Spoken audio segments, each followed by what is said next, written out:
Buenos amigos, estamos en un nuevo programa de personajes de la Venezuela virtual. Esta vez estoy con mi tocayo Jorge Sánchez Chong, uno de mis mejores amigos desde hace muchísimos años acá en Viena.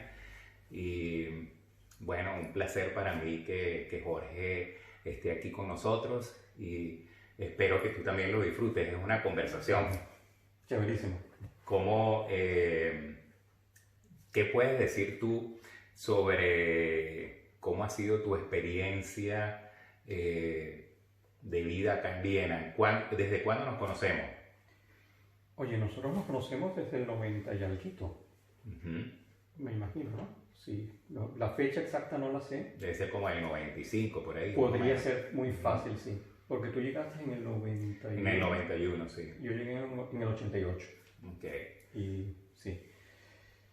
Y llegué aquí con 18 años, de Ajá. paracaidista completo, a estudiar música, que fue lo que al final hice. ¿Y en Venezuela ya a los 18 años habías hecho algo de música? ¿O te educaste aquí? No, sí, había estudiado música, acababa de hacer el bachillerato Ajá. y tocaba en la orquesta. Mi maestro de música, Daniel Bernat, era un vienés, Ajá. por lo cual hubo esa conexión que normalmente el paso lógico era haberse ido a Estados Unidos, como la mayoría de la gente al final de los 80, Sí. los 90. Y a través de él hice esa locura de venir aquí. Sí, me preparó para venir y me fui quedando. ¿Sabes que cuando estaba pensando yo de que nos íbamos a encontrar y eso, estaba pensando yo en que uno, tanto en inglés como en alemán, tú hablas siempre de jugar con el instrumento, ¿no? Sí, Lo cual no se dice en español, porque en español uno dice tocar. lo tocas. Pero en tu caso particular, yo creo que tú juegas con el instrumento. O sea, yo creo que tú aprecias, por supuesto, el instrumento, para que fue diseñado el instrumento, todo eso, como cualquier músico lo aprecias, pero tú vas un poquito más allá, tú investigas qué otras cosas puedes hacer en tu juego con el instrumento y realmente le has sacado mucho partido a esa forma tuya de acercarte hacia lo que es los instrumentos tanto electrónicos como los clásicos.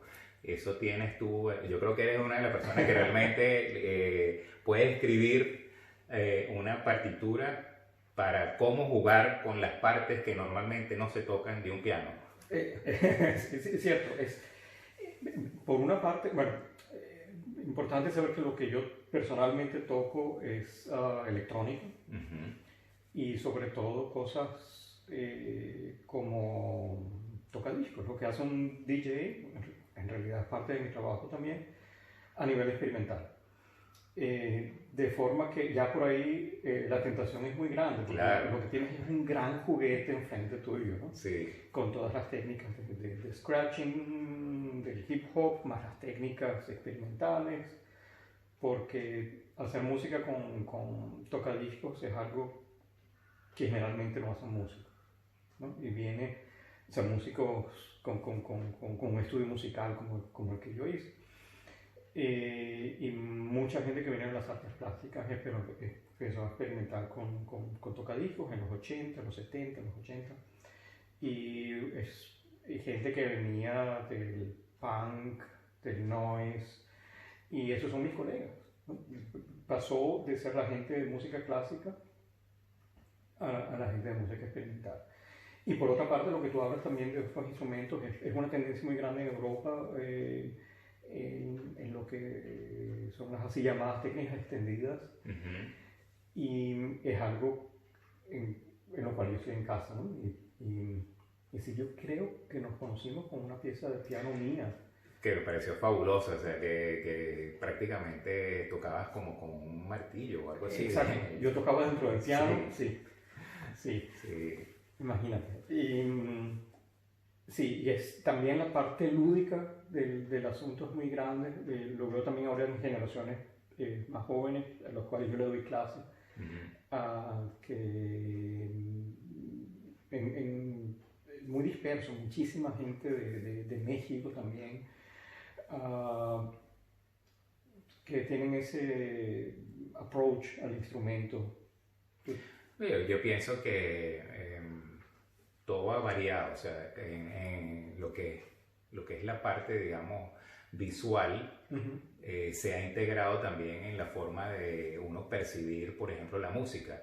Estamos hablando personas como tú y como yo que hemos vivido música, pero hemos vivido videos de montaje de música. Sí. Es decir, que la parte esta de multimedial existe en nuestro cerebro. Por ejemplo, yo te puedo decir, en mi caso particular, a veces una música produce colores en mi cerebro, produce sensaciones, movimientos, ruidos.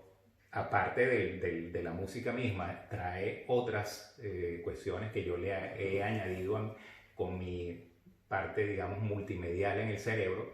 Entonces, no es lo mismo una persona hace 100 años escuchando esa partitura que una persona hoy en el siglo XXI, en el año 2020. O sea, Exacto, y tú creo que eres entonces el creador que usa todo lo que está en tus manos, inclusive me imagino tendrás también alucinaciones. Como Lamentablemente sí. bueno. No, pero ahora fuera de chiste, sí, y es un momento, y te lo voy a decir mañana y pasado mañana cada vez más, extraordinario para ese tipo de cosas. Claro. Y yo trabajo muchísimo con gente que trabaja con nuevos medios. No es necesariamente visualizar algo, sino mucho el intercambio de en dónde estás en esa profesión ahorita, que es lo que más me interesa. A mí no me interesa hacer yo el vídeo, quizás mañana lo publique cosas que estoy haciendo, pero me interesa sobre todo el intercambio con gente que está de lleno en eso, y ese trabajo transdisciplinario, sea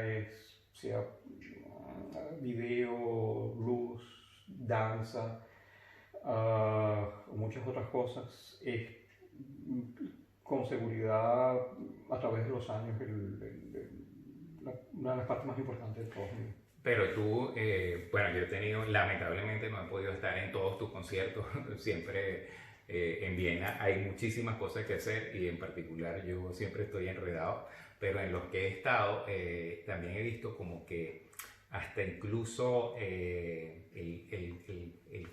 ambiente, el Raum, como se dice en alemán, está integrado a lo que tú estás haciendo, es decir que es como una vivencia prácticamente el estar en una de tus obras, es una vivencia que tiene que ver hasta cómo te sientas en el lugar que te sientas.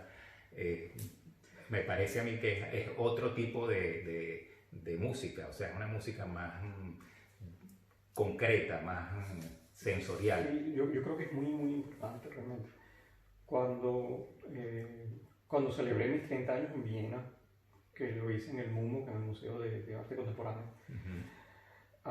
tenía, por ejemplo, la situación de que la acústica es terrible, el lugar es extraordinario, pero ¿qué haces en ese lugar? ¿No? Claro. Al final es un concierto. Y es precisamente partir de ese punto, que al final no es un concierto. O sea, al final integras a la gente y un happening. Es un happening. Sí. Y en ese caso, por ejemplo, que el que se me ocurrió ahorita, uno tenía que sentarse por los reglamentos del museo, Claro. etc. Y mi idea fue, ok, cada uno busca su silla y la pone donde quiere, y los invito a que cambien de silla, que se muevan, etc. Y todo muy transparente también, porque la acústica es muy mala, es algo que hay que contarle a la gente. Te activa mucho como público, ¿no? O sea, te envuelve en el asunto. O sea, se involucra para buscar la mejor forma, pues. Sí. O sea, tú no tienes un producto ya listo, sino tú mismo tienes que buscar desde tu punto de vista cómo puedes percibir ese producto mejor. Sí. Mira, y a ti, ¿no te parece extraordinario que hoy en día, por ejemplo, una persona como tú se pueda integrar también a una orquesta? Que haya hoy en día la posibilidad hasta de tener instrumentos electrónicos en una orquesta, o sea, sí. En una época en que tenemos todavía vestigios de otras épocas, en que tenemos la cohabitación de distintas generaciones, en que tenemos la cohabitación de distintas expectativas. Me parece que es buenísimo que uno pueda tener esa puesta en común de muchos ingredientes y que cada quien saque su parte. Es algo genial. Se dice fácil, Sí. es bastante difícil de realizar porque hay que amplificar instrumentos, etc. Siempre es un mucho que se necesita Sí. aparte. Pero lo que es importantísimo es que cada vez la gente lo entiende más. O sea, cuando yo comencé con esto, era dificilísimo. Tenías que explicar todo desde el principio por qué lo hacías. Ahora llegan y te preguntan para que lo hagas. Claro. Y es un trabajo, a mi parecer, sumamente interesante porque, como tú dices, envuelves distintos tipos de tradiciones, distintos tipos de espacios, de expectativas, y siempre hay la curiosidad de un lado y del otro, Sí. de qué está pasando. Bueno, a mí lo poco que me he involucrado en cuestiones de música contemporánea, me parece que había como, quizás hace 40 años, había como un desfase de lo que se podía poner en las partituras. O sea, las personas no tenían un lenguaje de escritura prácticamente. Las cosas ocurrieron muy rápido. Y ahora como que se ha creado la forma de comunicar eso en la cual no siempre tiene que estar el creador. O sea, ha habido como una especie de explicación, de manual de implementación que se ha llegado de tal forma de que eso tenga también la posibilidad de repetirse en un futuro cuando los que estamos en este plano hoy en día no existamos, pues. Sí. Aparte de que, por supuesto, hay récords ya grabados y todas esas cosas. Claro, es como todo. Tú recordarás todo lo que teníamos que hacer para encontrar una grabación de cualquier cosa hace 40 años. Hace 40, hace 30 años. Y está todo disponible. También el conocimiento de cómo escribir una partitura. No tienes que ir a la universidad, a la biblioteca de la universidad en otra ciudad, sino que la tienes a la mano, lo cual por supuesto hace todo muchísimo más rápido, hace que gente que tiene ahora 20 años esté en un nivel de información que tuvimos nosotros con 40. Claro. Y eso es maravilloso. Y todas esas herramientas por una parte, y por otra parte también la parte estética, ¿no? Porque yo me crié de alguna manera o crecí aquí académicamente con una estética bastante reducida.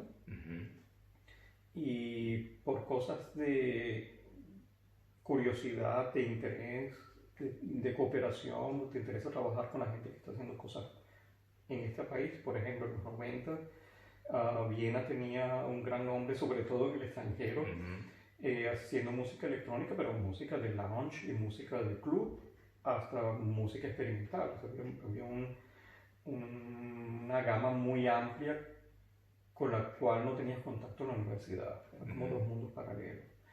Y yo era consumidor de eso, y al final terminé haciendo música con esta gente que eran mis ídolos. Fue pasando, ¿no? Ni lo busqué, ocurrió. Y eso también fue una apertura, no nada más de esta ciudad, de muchísimas ciudades en general. Y eso también ha cambiado mucho la expectativa de qué es una pieza contemporánea con electrónica, cuáles son los distintos elementos o las distintas influencias que pueda tener, y hace eso todo mucho más rico también, ¿no? Mucho más interesante y mucho más actual al estar tratando de hacer una vanguardia a través de lo que te dice un libro o a lo que te da un desarrollo muy lógico, pero que de alguna manera acabó o tuvo una cúspide hace 20, 30, 40, 50, 60, 100 años atrás, según la referencia que tú tengas, ¿no? Y como que te da herramientas y posibilidades con lo que a tu parecer es actual.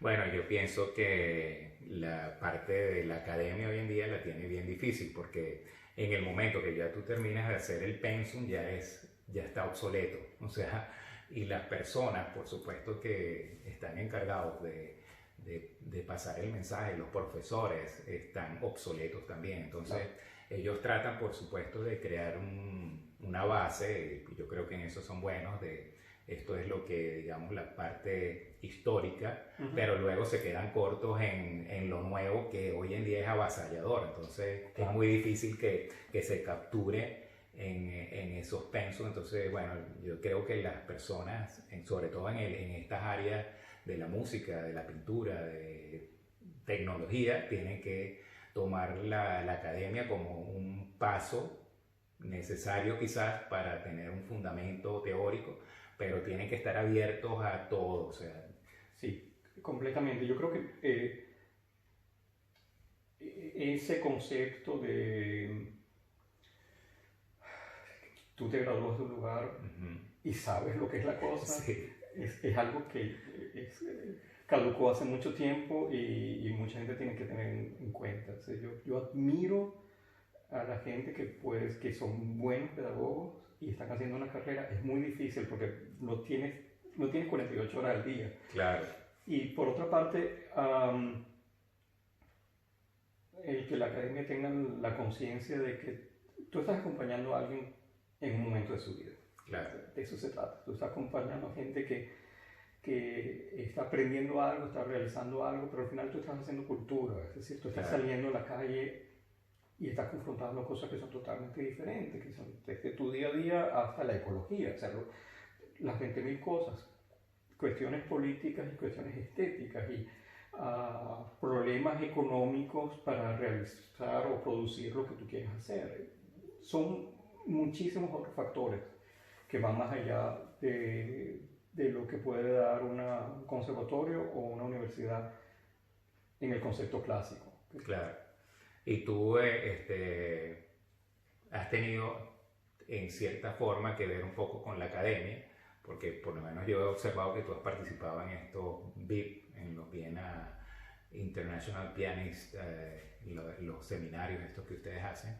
Y ahí, ¿qué actitud tomas? ¿Qué mensaje llevas? Ok, en los VIP, que es el Vienna International Pianist, es un caso muy específico. Ajá. Porque yo soy un poco el alien. Bueno, buenísimo. Yo no doy clases de piano, sino que me invitan para hablar de toda esta parte subversiva. Sí. Al principio hacía conferencias sobre la literatura contemporánea. Al final lo que hacía era más tocar con los muchachos, o sea, hacer electrónica, llevarlos a improvisar, a liberarse de lo que ya hacen demasiado bien y van a seguir porque es una carrera muy específica también. Sí. Y por otra parte, en cursos internacionales, sea en Darmstadt o en Impulsengrads, por ejemplo, tiene que ver con donde estoy trabajando hace 10 años, más o menos de forma continua, tiene que ver con gente joven que te cuenta precisamente ese desarrollo de las academias. Y precisamente hoy, muchos de ellos son para mí de las personas más interesantes, a pesar y gracias a la juventud que tienen, de lo que puede ser una propuesta cultural hoy y mañana. En estos días, hace, no sé, como 2 semanas, como a las 2 de la mañana, tuve una conversación con Oliver Beba, que es un compositor suizo, y entonces, bueno, estábamos hablando de las últimas obras de él, y entonces él me decía que también ha hecho una parte, digamos, soft versions de lo que él normalmente hace, que él considera que son, digamos, audibles para mucha gente, o sea, que abre un poquito más la posibilidad de que personas que no están acostumbradas a este tipo de música pues se interesen. Y bueno, me puso algunas muestras para escuchar. Por supuesto, no es una música de la que tú escucharías en la radio, pero claro, sí se nota que hay digamos, hay armonías, digamos, que se podrían decir de las que tú podrías conseguir en otros tipos de música, y quizás también le abra una oportunidad a este tipo de desarrollo. Ahora, ¿tú crees que esa música contemporánea tiene la restricción, es ella misma, es un filtro o ha habido esto que te estoy hablando, ha habido una apertura? Eh, hay, hay muchísimas músicas contemporáneas, entonces es casi que tanta como gente que está componiendo. Claro. Y por una parte, ah, para responderlo con un ejemplo, en los 90, dentro de todas estas corrientes de música experimental que no eran comercial, pero que tampoco eran contemporáneas. O sea, hay gente que estaba haciendo música para clubs, por ejemplo, o para performances, para campos muy, muy, muy distintos, pero que no eran en una sala de conciertos, por ejemplo. Okay. Alcanzó, y no fue la cúspide, siguió, y antes habían cosas también geniales, pero un nivel de abstracción, un nivel de calidad y genial. Lo cual también fue una gran influencia en gente que estaba haciendo música clásica. Claro. Y yo creo por ahí que todo, por ejemplo, lo que es el IDM, el Intelligent Dance Music de los 90, que a la mayoría de la gente le parece horroroso la terminología, a mí también, pero es como le llamamos. Suena como si todo lo otro fuera tonto. Sí. Tiene un grado de complejidad que no tiene nada que ver con nosotros, pero hay como que pequeños shifting, ¿no?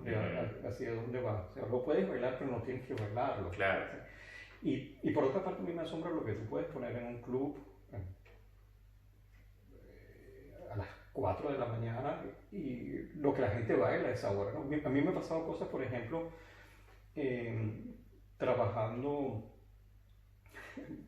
completo, ejemplo concreto, haciendo el opening de un festival en Carintia, festival de música clásica, y haciendo el opening, pinchando yo discos para que la gente baile, y a las 4 de la mañana, donde ya tú piensas que todo el mundo se está como que yendo a la casa, te despides y pones puse algo que había hecho para el festival de Lucerna del mismo año, que se iba a estrenar.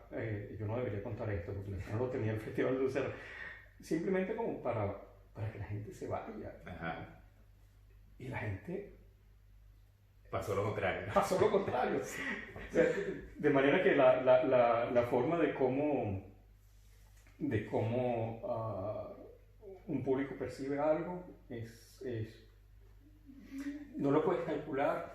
Es muy difícil, diría yo, controlar a un público cuando no es tu público. O sea, yo me imagino que en estos festivales hay también variación de públicos y a lo mejor tú tienes unas expectativas y resulta que vino un grupo que es fanático de lo que tú haces. Y claro, es una cosa muy...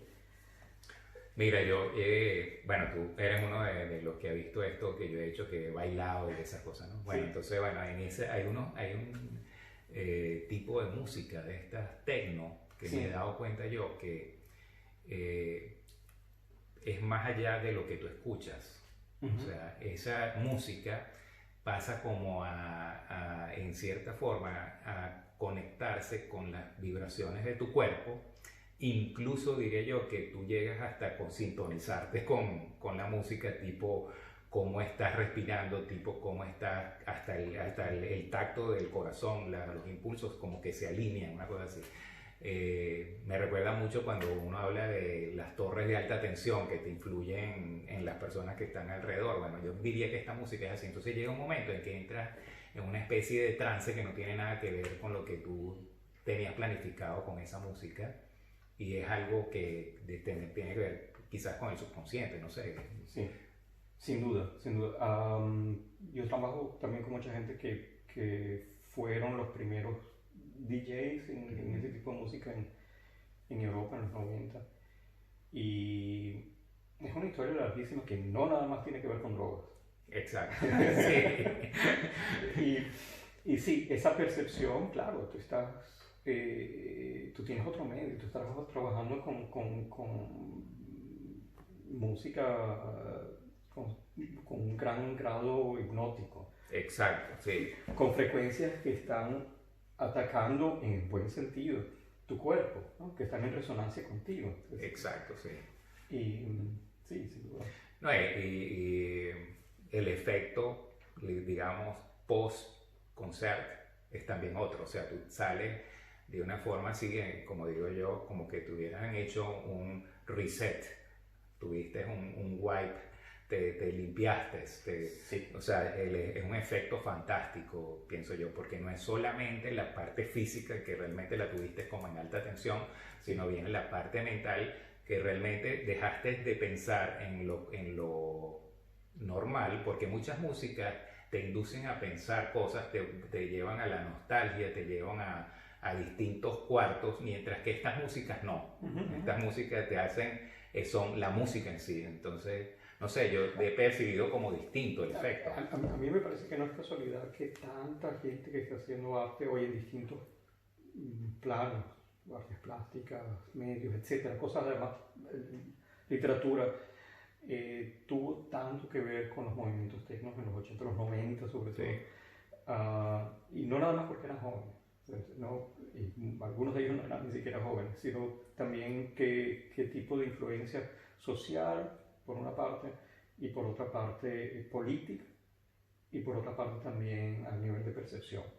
El techno fue un capítulo a nivel cultural y artístico gigantesco por estos lados. Sí, bueno, yo, como sabes, soy amante de la tecnología también. Sí. Y pienso que vivimos una época muy interesante porque tienes mucha gente trabajando en esto, en producir efectos, en capturar. Y yo diría que como ninguna otra época, variando semana a semana. Sí. Y entonces, bueno, el hecho de ser integrante de esta época en producciones, eso, pues te trae cada puesta, cada proyecto es un aprendizaje, me imagino. O sea, que no es que tú vas y yo soy el que sé, no. Claro. Todo es una solución, todo es... Si eres el que sabe, tienes un problema. Sí, algo está funcionando Algo mal. está funcionando mal con tu percepción. Sí. Porque estamos en un desarrollo. Lo ves al día a día, ¿no? Con, por ejemplo, que sería un poco del tema ahorita, artificial intelligence. Exacto, sí. Todos los fakes, ¿no? El deep fake, etcétera, que tú estás en un par de semanas va a ser totalmente fácil, o ya de hecho lo es, el que tengamos esta entrevista y nos cambien la cara. Sí. Tú estés hablando con la voz de no sé quién, y eso, claro, todo eso no es nada más un juego técnico que aparenta porque uno lo pone en el internet para que todo el mundo lo vea, Exacto. pero en realidad, como lo que estábamos hablando, son maneras de experimentar el asunto y qué función artística va a tener o tiene es gigante a nivel de repercusión. Tú sabes que antes, por ejemplo, mi hijo nació en 1986 y bueno, uno se enfrentó a esta cuestión de si uno le debe comprar los juegos estos electrónicos o no y esas cosas. Y en esa época había, por supuesto, cantidad de personas que estaban en contra de esto, o sea, incluso llegaban a decir que les podía dar un defecto cerebral, que podían tener ataques y que, bueno, etcétera. Entonces, pero hoy en día no es así, o sea, hoy en día la parte esta de los juegos electrónicos es una forma de socialización y de que tú estás en cierta forma teniendo una realidad que está expandida a una parte que tiene que ver con la cuestión, digamos, que tú obtienes en base a instrumentos, en base a otro tipo de, digamos, de ayudas que te están expandiendo los sentidos en alguna dirección. Eso también está ocurriendo con la música y tú crees que los teatros del futuro van a ser una especie de teatros con realidad expandida, con teatros con posibilidades de compartir más de una location a la vez, con estar en un sitio pero estar mentalmente en otro sitio. ¿Tú crees que eso ya está ocurriendo? Está ocurriendo, sí. ¿Qué va a pasar? No soy futurólogo y sería el último negocio de mi vida meterme con eso. Pero de hecho, por ejemplo, el Volkstheater que en Viena, que era un teatro bastante tradicional, ha cambiado de directiva y ahorita están tratando de hacer ese tipo de proyectos. ¿Qué tan allá lleguen? No sé. Es difícil mover una institución de ese tamaño. Pero a nivel mucho más pequeño, yo estoy trabajando, por ejemplo, con video games también, fuera del video games, o sea, no a nivel comercial, lamentablemente no a nivel comercial, claro. A nivel experimental, pero sobre todo con la conciencia de que es parte de es una parte gigante de nuestra realidad cultural. Es decir, con gente joven que diseña juegos o que parte del concepto de lo que es el engine del juego como herramienta. No estamos realmente, no tengo al público jugando y viendo a ver ahora si puede llegar al próximo nivel, sino que estamos trabajando con todo lo que está allí y hoy puedes hacer también con computadoras que por relativo poco precio puedes tener en tu casa y puedes trabajar con ellas. Y eso, si lo hago yo, lo está haciendo seguro muchísima gente, claro. y mañana lo va a hacer mucho más gente. No, o sea, yo espero tener la posibilidad de seguir esta buenísima aventura de vida por lo menos unos 30, 35 años más. Vale. Mira, Jorge, bueno, yo creo que estamos aproximándonos al final y yo quiero que tú dejes un mensaje a las personas que como tú alguna vez a lo mejor tienen interés en irse a un sitio donde se pueden desarrollar en este tipo de técnicas, en este tipo de música. ¿Qué recomendarías tú, por ejemplo, si estas personas pueden ser que vengan de Venezuela, como pueden ser que estén en cualquier sitio de habla hispana? ¿Qué les recomendarías tú? Mira, yo soy muy malo dando consejos. Pero una vez le di un consejo a un amigo que se acababa de ir de Venezuela. Y se me olvidó, que se lo había dado muchos años después, él me lo recordó y me parece que tiene cierto valor, y fue que le dije, mira, no extrañas. ¿Okay? Cuando tú vas a otro lugar, trata de no extrañar. Que me parece que es casi que el primer paso a abrir tus ojos a lo que está a tu alrededor. Sí. Siempre vas a extrañar. Las arepas te van a hacer falta, la playa, 20.000 cosas te van a hacer falta. Claro. Pero no pongas eso ahorita en la mitad de tu vida, no lamentes eso todo el día, claro. Sino que ábrete a lo que te está llegando y a lo que con un poco de suerte vas a extrañar después. Claro. Bueno, indudablemente que son palabras bastante sabias, sobre todo de una persona que tiene tiempo de estar en esta situación. ¿Qué es lo que más extrañas entonces? Mira, una lista gigante. Según el tiempo, siempre la familia, los amigos, y según el tiempo, digo, según la estación, está muy claro, ¿no? El sol, la playa, sí. El pescado frito en la playa.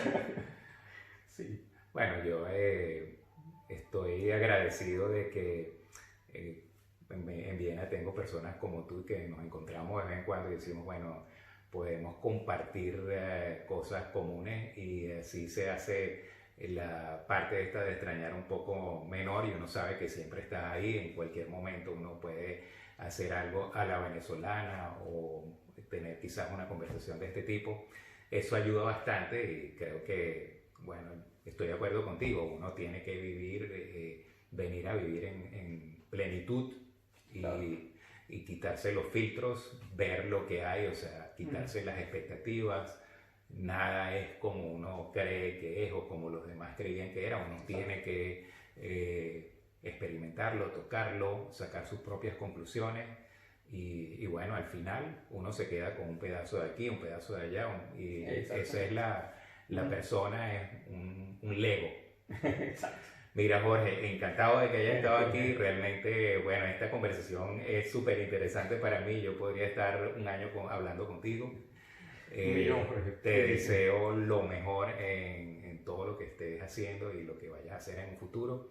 Y bueno, vamos a ver cuando volvemos a tener una conversa así de este tipo. Chévere, un millón de gracias. Muchas gracias. Chévere,